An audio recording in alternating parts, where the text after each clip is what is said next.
Graça e paz, queridos. Amém? Hoje nós vamos estudar Jeremias capítulo 23 e depois Jeremias capítulo 24, texto maravilhoso. O que é que diz o capítulo 23, irmão? Já começa Deus condenando os pastores infiéis e Deus prometendo o renovo espiritual. Quando Deus condena os pastores, irmãos, Ele está condenando os líderes de Judá, que estavam ensinando tudo quanto é coisa errada para o povo e desviando o povo.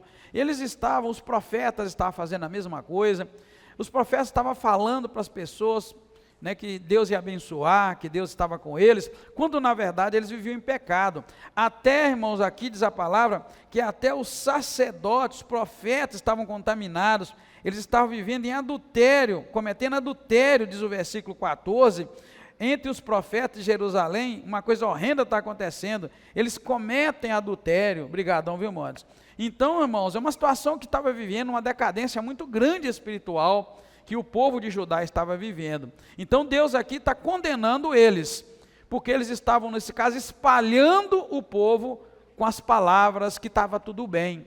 Apesar que todos nós gostamos de ouvir uma palavra de Deus boa, agradável, concordando conosco, não é sempre essa palavra que Deus vai mandar. Toda vez que a gente estiver em pecado, irmãos, a palavra de Deus ela vai vir contra a prática do pecado. E isso não estava acontecendo lá no meio do povo de Judá. Por isso o Senhor estava aqui dizendo que ia destruir esses homens, porque eles estavam destruindo o rebanho do Senhor. Agora, o mais importante é que enquanto os líderes os líderes humanos eram repreendidos, os líderes estavam falhando em proteger o povo com a verdadeira palavra de Deus, os mesmos versículos vão falar de um renovo justo, que ia nascer da raiz de Davi, que ia governar com justiça, e nesse caso, está falando da raiz de Davi, o versículo 6 diz assim: nos seus dias Judá será salvo, Israel habitará seguro. Este será o seu nome, com que me nomearão o Senhor, nossa justiça. Aqui, irmãos, está fazendo uma referência a Jesus, tá? Ao passo que os pastores humanos estavam sendo condenados, eles seriam por isso maltratados, eles iam morrer, eles iam sofrer, e Deus estava repreendendo. Já está falando aqui ao mesmo tempo que o Senhor levantaria um pastor justo, um homem justo, que esse justo é Jesus, que viria pastorear o seu povo, e ia pastorear o povo de maneira honesta, sincera, justa, tratando o mal com o seu devido modo, e tratando aqueles que fazem o bem, da maneira que honra e glorifica a Deus. Então essa separação é muito grande, entre o líder mau e o líder justo, entre Jesus, que é bom, e entre os homens que não conseguem atingir a bondade, que se espera daqueles que servem a Deus. Logo depois nós vamos ter, mais para frente, aí eu quero que você me ajude aí, passou, do 9 ao 32, é um trecho grande, aí existe a denúncia contra os falsos profetas. Jeremias expressa primeiro a sua tristeza de ver como os profetas estavam corrompidos, irmãos. Então a tristeza era muito grande, e ele expressa isso quando ele diz assim: olha, quanto aos profetas, o meu coração está quebrantado dentro de mim. É muito importante a gente saber, tá, irmãos, que nessa hora, não está sendo falado, não era Deus que estava falando, era o sentimento do profeta, o sentimento de Jeremias com relação aos profetas que ele estava convivendo com eles. Ele diz assim, verso 9: quanto aos profetas, o meu coração está quebrantado dentro de mim, todos os meus ossos estremecem, sou como um homem embriagado, um homem bêbado. Ele está dizendo, como um homem vencido do vinho, por causa do Senhor e das palavras da sua santidade. Está vendo aqui? Ele está abrindo o coração dele. Deus não está falando dele mesmo, é Jeremias falando que ele estava abatido. E eu sempre falei para os irmãos que o profeta mais emotivo que tem na Bíblia é Jeremias. E aqui ele está abrindo o coração, falando o tanto que ele estava entristecido, angustiado, porque estava havendo os profetas corrompidos, tá, irmãos? É por isso que a gente tem que tomar cuidado. Lá no finalzinho nós vamos falar sobre isso. É muito importante, hoje, nos dias atuais, você também ter discernimento espiritual. Não é todo profeta, irmãos, que está falando da parte de Deus, A gente precisa ter discernimento. Hoje as pessoas gostam muito de uma profecia.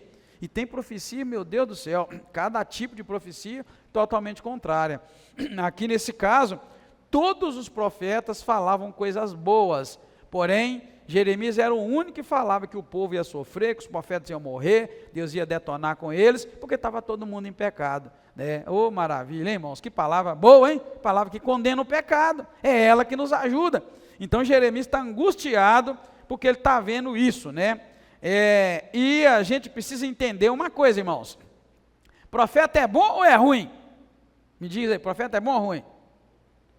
É bom, mas os falsos profetas são uma grande ameaça, tá, irmão? Profeta é bom, glória a Deus, todo homem de Deus, toda mulher de Deus, que Deus deu o dom da profecia, é muito bom, mas agora o falso profeta é uma ameaça. Por que ele é ameaça? Porque ele fala e diz que está falando da parte de Deus.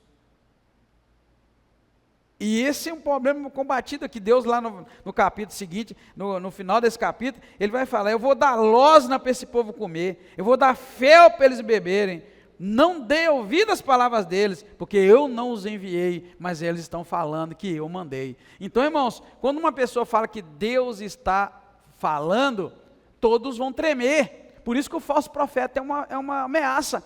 O falso profeta é perigoso. E a gente tem que aprender a não depender de profeta não, irmãos. Não dependa de profeta, depende da Bíblia. Depende da palavra. Conheça Deus pela palavra. Você já sabe, se você bengar, Deus te detona. Se você fizer o bem, Deus se agrada de você. Então já está dito, a profecia já está falada. Se eu caminho nos caminhos do Senhor, fazendo a graça e a vontade de Deus, estou bem com Ele e Ele se alegra em mim. Se eu desvio em alguma coisa, posso preparar o lombo, porque Deus não vai se agradar. Então, para que correr atrás de palavra, de profecia? Tá? Se você precisa de direção para a sua vida, pastor, mas eu estou precisando de uma profecia, porque eu estou querendo fazer isso, fazer aquilo. Para com isso, vai orar, fala com Deus, toma tempo, faz uma campanha de não sei quantos dias para você ter resposta de Deus, porque o falso profeta é uma ameaça. Ameaça para quem? Para quem ouve e para quem presta atenção. Então, se você ouve essas palavras, toma cuidado, né? A gente tem que tomar muito cuidado. Por exemplo, eu já vi casamento desfeito e a pessoa, ou melhor, casamento se desfazendo, e a pessoa, quando eu fui lá aconselhar, a pessoa, mas meu casamento foi profetizado. Aí eu levei a conversa à frente, falei, mas foi profetizado? Foi. Mas como é que você está com o seu casamento? Se foi profetizado, então vamos consertar isso. E sabe o que terminou? Em divórcio. Terminou em divórcio. Profecia. Está vendo como é que a falsa profecia é uma ameaça? A pessoa lá atrás deu ouvido e que alguém disse que era para casar com fulano. E casou. E segurou, sustentou que era profecia. Então, irmãos, a gente tem que tomar cuidado, tá? Então, aqui a gente vê os falsos profetas. Eles eram uma grande ameaça, porque eles estavam desviando o povo da verdadeira mensagem de Deus, porque os profetas estavam trazendo mensagens que satisfaziam os desejos carnais. Os profetas falavam que o povo queria ouvir, ao passo que Deus estava falando com Jeremias: eu vou destruir esse povo todo. Os profetas estavam falando: não, né? Você vai ter paz, está tudo tranquilo, né? Enfim, a gente precisa, irmãos, de refletir muito sobre isso, sobre as vozes que a gente ouve. Aqui fica muito bem ressaltado, nesses versículos, a importância de uma palavrinha chamada discernimento.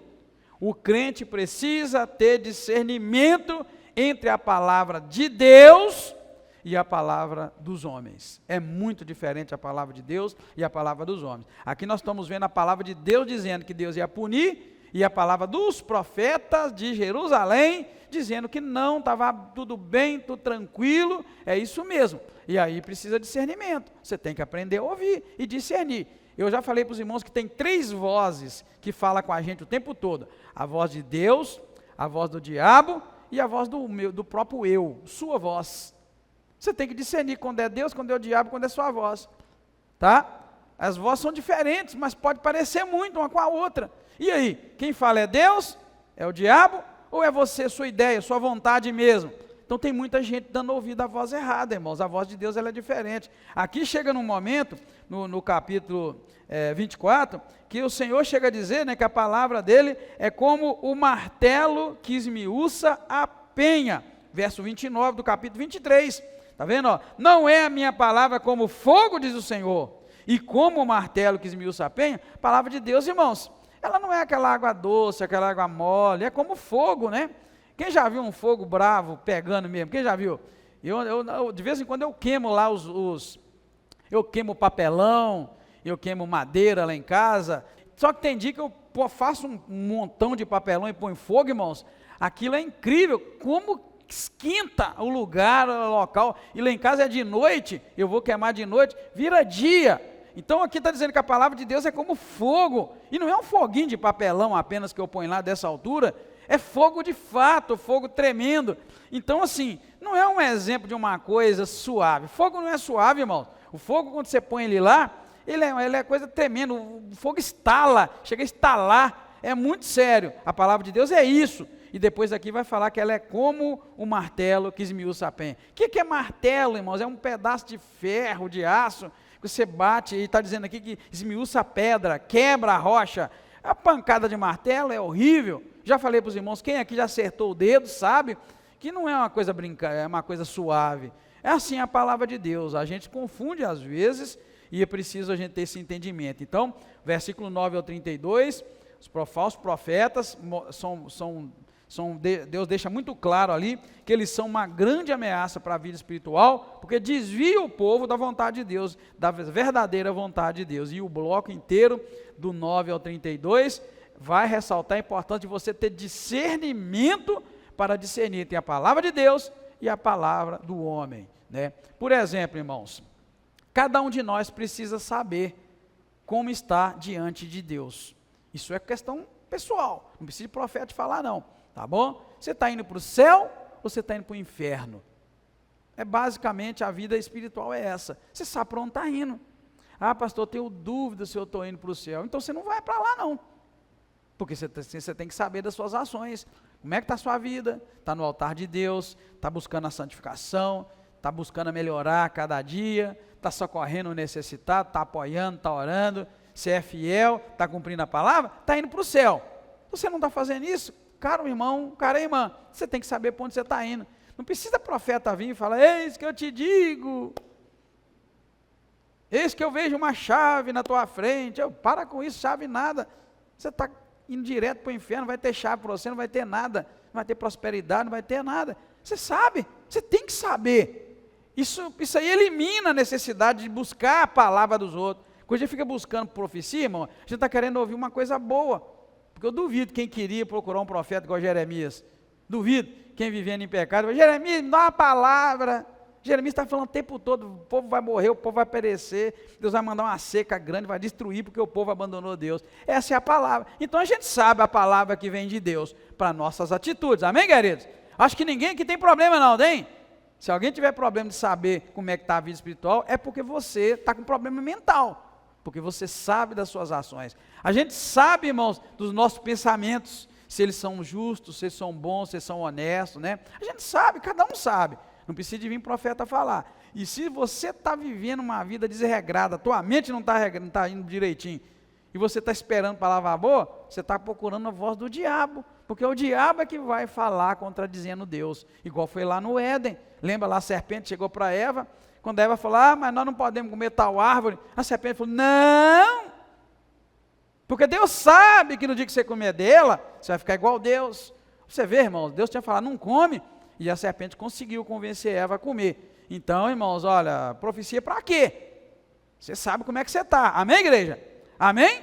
Sabemos, não sabemos? Não precisa de vir ninguém não, dispensa eles, você sabe para onde está indo. Então, busca o caminho de Deus, endireita a tua vida, santifica a tua vida, porque aí você vai saber que você está indo de acordo com a graça, com a misericórdia de Deus, né, irmãos? Esse é o caminho, e essa é a verdadeira maturidade espiritual, tá, irmãos? Eu vou guardar, do verso 9, vou repetir, aliás, do verso 9 ao 32, está sendo ressaltada a importância de discernir, ter discernimento entre a palavra genuína de Deus e a palavra do homem ou de uma mulher que está querendo agradar a gente, né, enfim, Deus não se agrada disso. Depois do 33 para baixo, para encerrar o capítulo 23, nós vamos encontrar então o peso da palavra do Senhor, tá? Do 33 para baixo nós vamos encontrar. Deus aqui está dizendo para eles o que ia acontecer com eles, porque eles estavam falando, profetizando,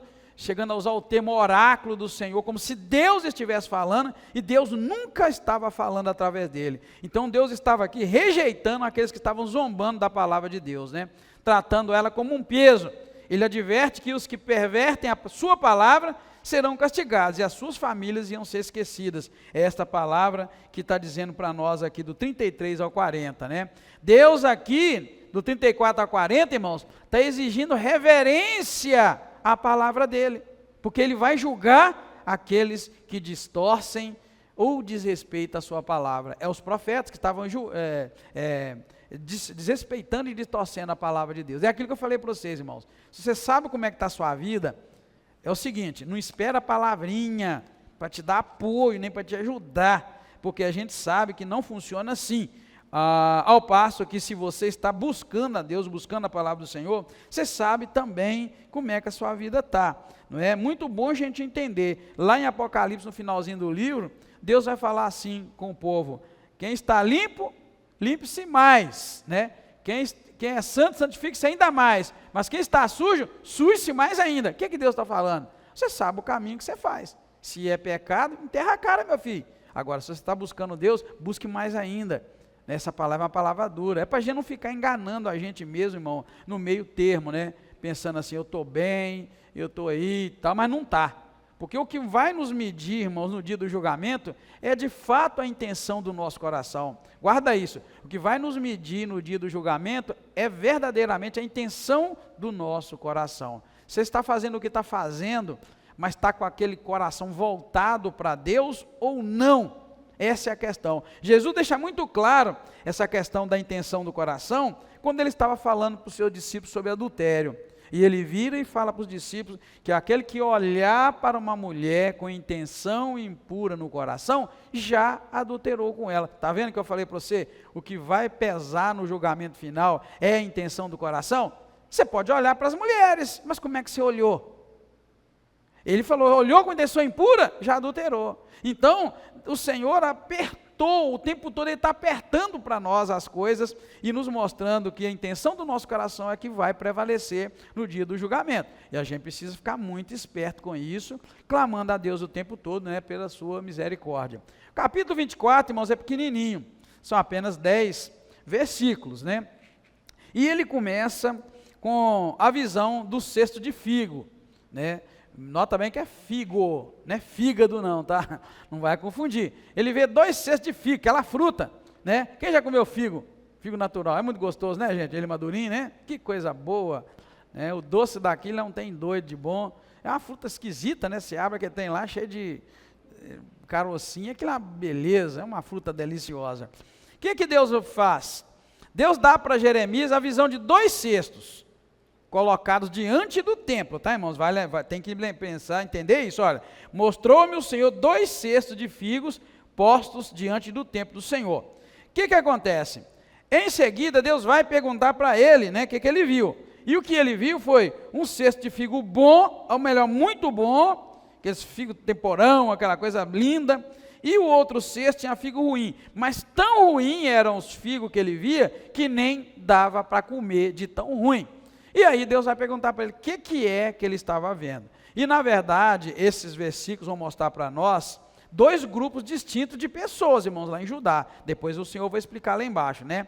Aqueles que eram abençoados seriam restaurados, que eram os figos bons, e os que seriam rejeitados, que eram os figos ruins, né? E esta aí é uma visão muito séria e clara, irmãos, de como Deus trata as pessoas, tá? Deus trata alguns com bem e outros com mal. Isso aí é outro modo de Deus agir, que a gente não precisa enganar, não precisa de ninguém vir passar a mão na minha cabeça com palavrinhas boas, porque Deus trata alguns com bem e outros com mal, de acordo com as escolhas que as pessoas fazem. É os figos bons e os figos maus. Essa é a grande mensagem da palavra de Deus. Engana-se quem pensa, se viver neste mundo fazendo coisa errada, coisa ruim, coisa má, maltratando um ao outro dentro de casa, fora, na rua, você vai receber coisa boa de Deus. Está enganado. Pode receber, mas não do Deus da Bíblia. Essa é a grande mensagem do Evangelho. Essa é a grande mensagem da palavra de Deus. Faz o bem, tem um resultado para você. Faz o mal, não dá. É esse o exemplo para nós agora dos 2 cestos de figo, tá, irmão? Só que aí, no versículo 4 ao 7, Deus vai explicar que os figos bons representam os exilados da Babilônia, o povo de Judá que obedeceu a Deus e foi para a Babilônia. Porque lá atrás Deus falou assim: eu vou dar 2 escolhas por vocês.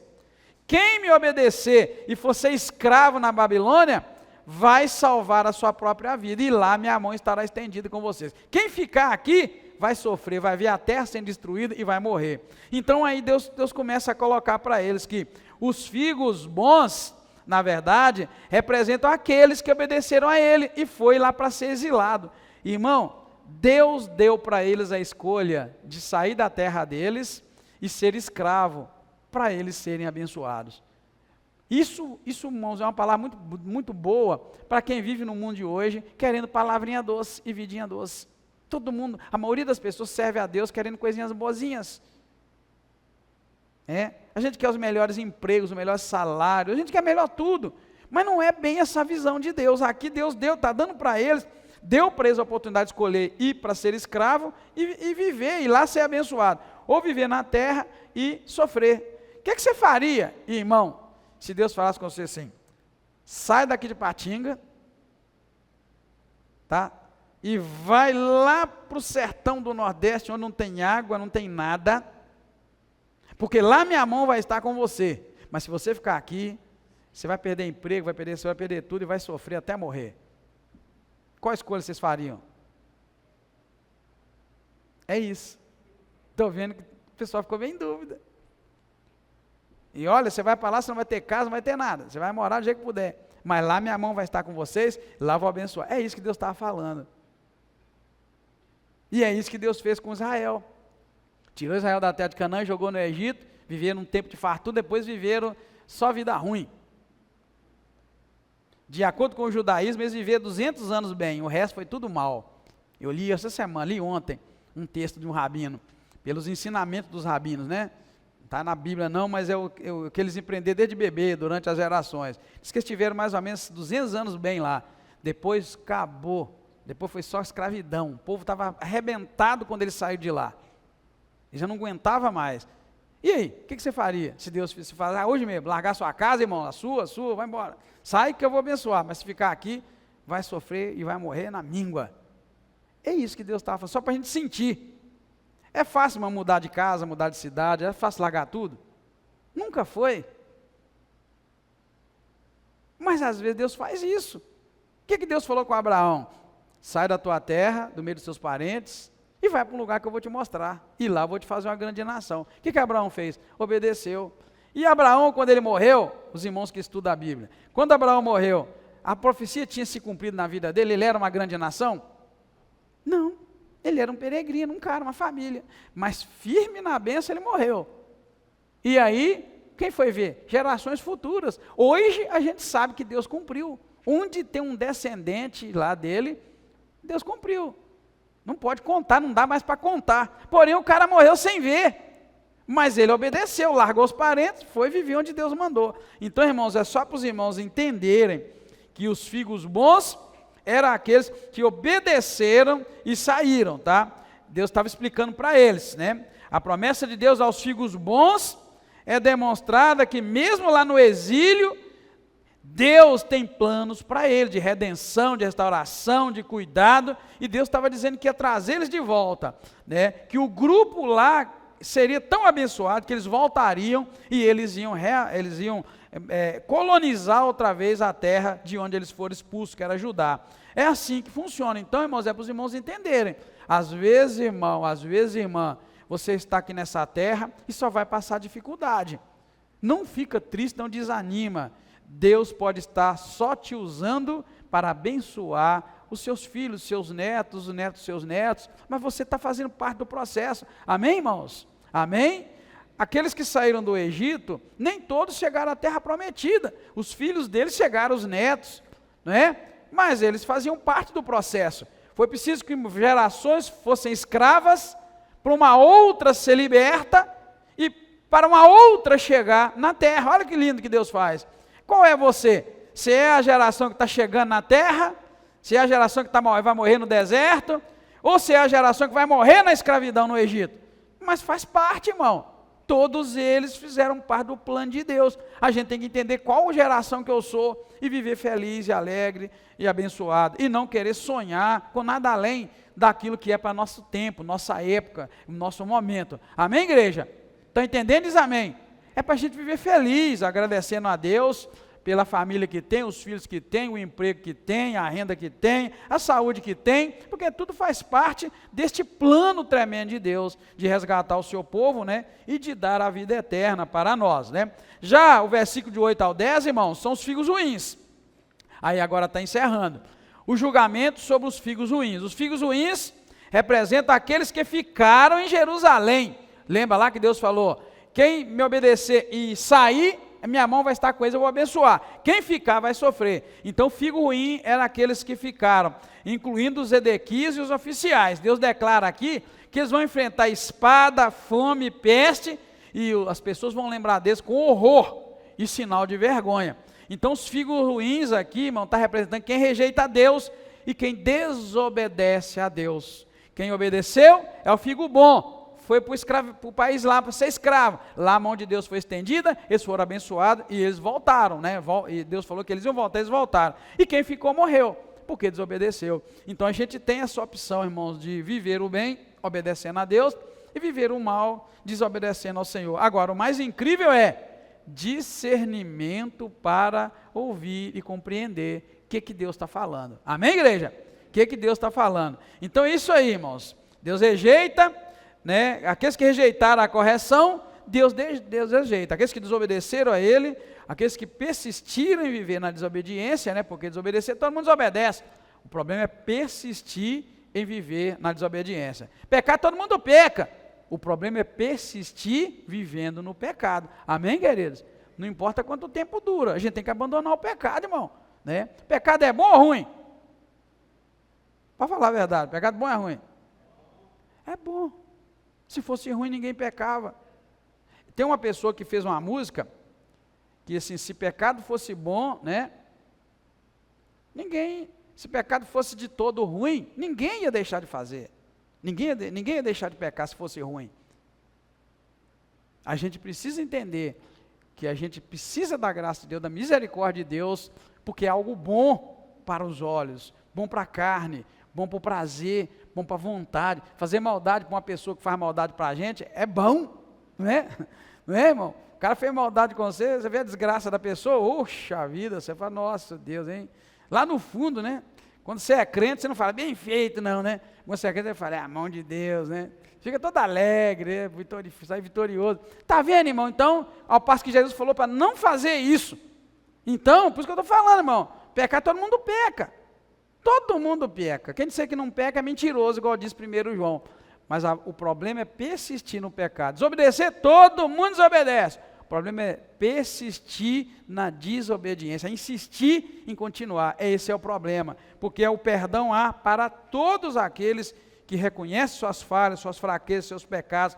Vai a Deus, pede perdão e reconcilia com o Senhor. E pede ajuda para nunca mais fazer aquilo. Existe a graça de Deus o tempo todo sendo derramada, é por isso que nós precisamos do Senhor, né? Mas aqui os figos ruins foram aqueles que persistiram, nós não vamos, nós vamos ficar, mesmo que Deus está mandando ir, nós vamos ficar, ficaram. Então agora o Senhor faz um tratamento com eles muito sério, a punição ia ser tão dura, né? Que eles iam virar motivo de humilhação e de horror e de vergonha, é o versículo 40, porém sobre vós perpétua humilhação e eterna vergonha, que não será esquecida. Por isso a gente precisa muito de Deus, tá, irmãos? Para concluir, irmãos, o nosso estudo, os capítulos 23 e 24 contrastam líderes e seguidores fiéis e infiéis, nós vimos isso aí. Jeremias 23 vai condenar os falsos profetas, falsos pastores, enquanto aponta para a esperança de um rei messiânico, um renovo justo, que é Jesus, nós vimos lá. Então o 23 é uma condenação para falsos líderes e falsas pessoas que seguiam esses líderes, né? Já Jeremias 24, a visão dos 2 cestos de figo, vai reafirmar que Deus faz diferença entre aqueles que obedecem a Ele e os que se rebelam contra Ele, né? Trazendo juízo para quem desobedece e restauração para quem obedece a Ele. Por isso que eu falei para você, pecar todo mundo peca, errar todo mundo erra, desobedecer todo mundo desobedece. A diferença é, se a gente busca a Deus, então Ele trata bem. Veja que Deus não vai me tratar bem, nem vai te tratar bem, porque você não peca. Ele não vai fazer isso porque todo mundo peca. A própria Bíblia diz que se a gente disser que não peca, está falando que Deus é mentiroso. Então assim, Deus não vai te tratar bem porque você não peca. Ele vai te tratar bem porque você peca, mas depois se arrepende.